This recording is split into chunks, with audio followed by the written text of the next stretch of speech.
Alrighty, greetings YouTube. We're back here again doing some network testing, and in my MVNO series, I have on today for the second week of testing is Mint Mobile. So I've been going through using Mint Mobile as my daily driver for all my media consumption, and checking on my YouTube page and uploading files and everything. And so I wanted to see how well the service holds up underneath heavy usage, even though it's not really designed to do so. But I wanted to document what the service will look like for somebody who wants to use said service. So the line that I have for Mint Mobile is the unlimited data line, but there's caveats to that.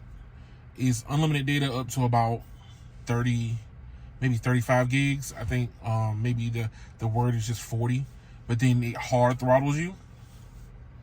And so I'm documenting this, so I wanted to see what the service looks like as I'm going along using it. So right now, they both running on T-Mobile. So T-Mobile is the service carrier that is running on, and Mint Mobile is on the right hand side. I've already used about 15 gigs, and right now they're both on N41.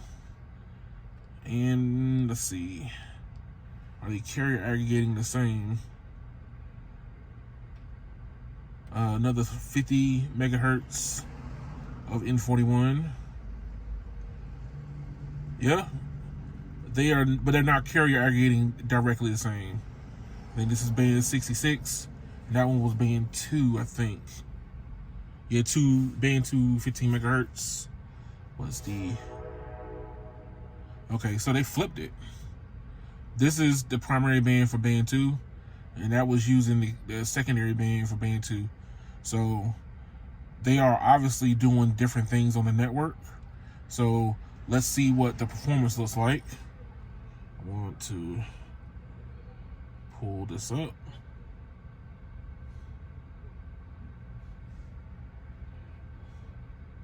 Google.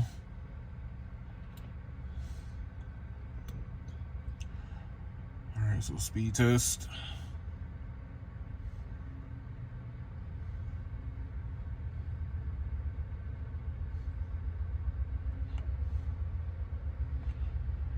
Doing Google speed test first.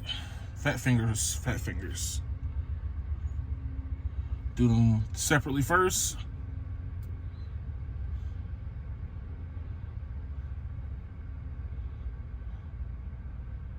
And Google is giving us 132 megabits per second down and 31 up.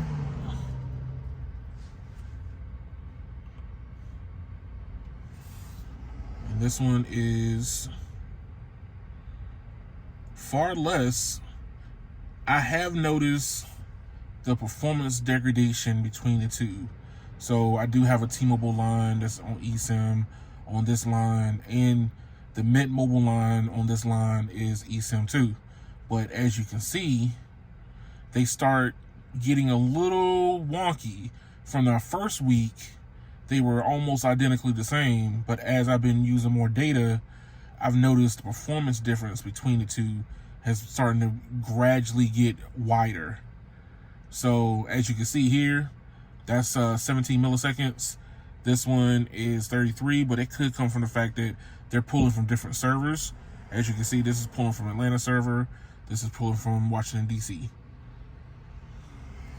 So let's see if speedtest.net can warrant any differences.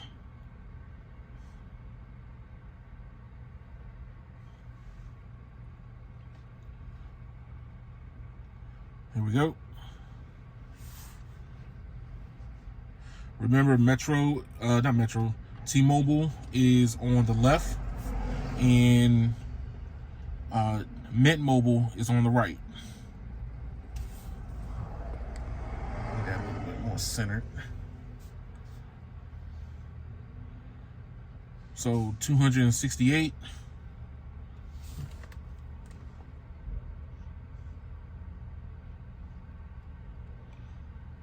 The ping is high. Let's see, can we shrink that down a little bit? All right. T-Mobile on Mint Mobile.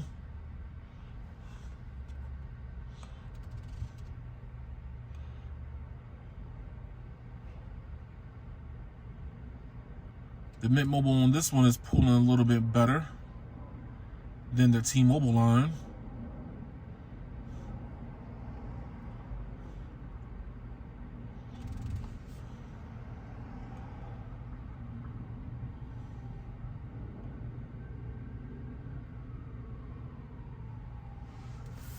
All right. Is that 75 ping? T-Mobile is not showing good for speed test, but it's doing a little bit better on the Mint Mobile side. All right. Let's pull up fast. Where's that? There it is. And we kind of technically already know that data is throttled, but this is just part of the testing.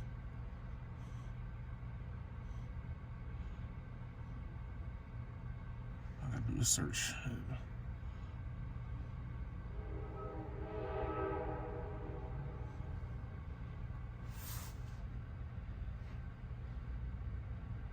Here we go.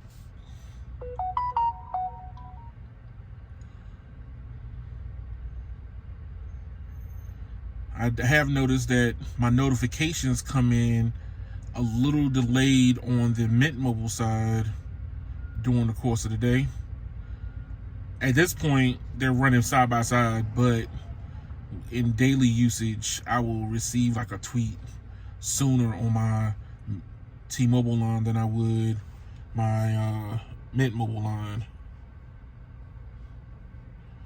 Let's see what the network connectivity looks like for Imperv. We're gonna run them both at the same time.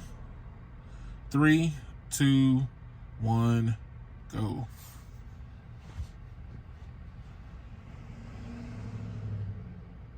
I'm gonna presume that they are running Mint Mobile through another type of server, which is why I see a slight delay from time to time in the service. I thought it might have been just the apps, but when I run them side by side, the T-Mobile line do show connectivity a lot faster. So keep that in mind if you're thinking about choosing Mint Mobile as a service. I'm not saying it is 100% delayed, but there's a noticeable lag. There is a noticeable lag to what you're seeing. It might not even totally affect you, but if you use it day to day and you really care about performance, then Mint Mobile might not be your cup of tea.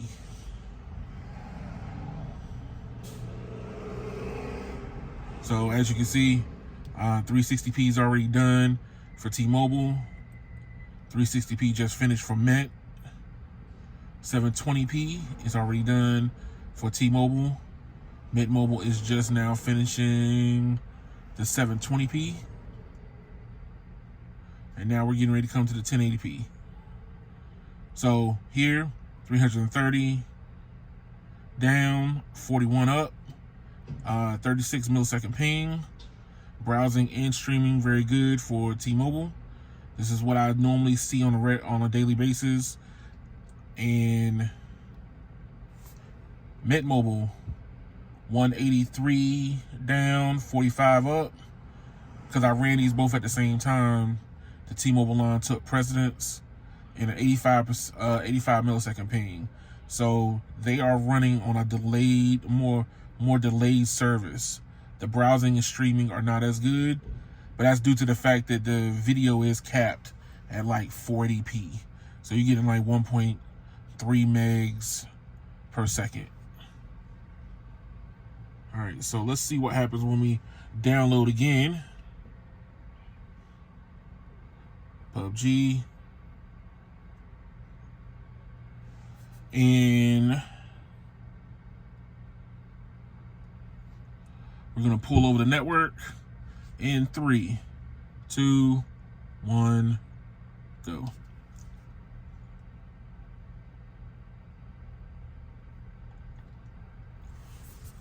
All right, 12% to 5% T-Mobile. 21% to 8% T-Mobile. 42% to 16% T-Mobile. 54% to 20% T-Mobile. 74% to 27% T-Mobile. 92% to 31% T-Mobile. And we are finished. T-Mobile comes out with this one.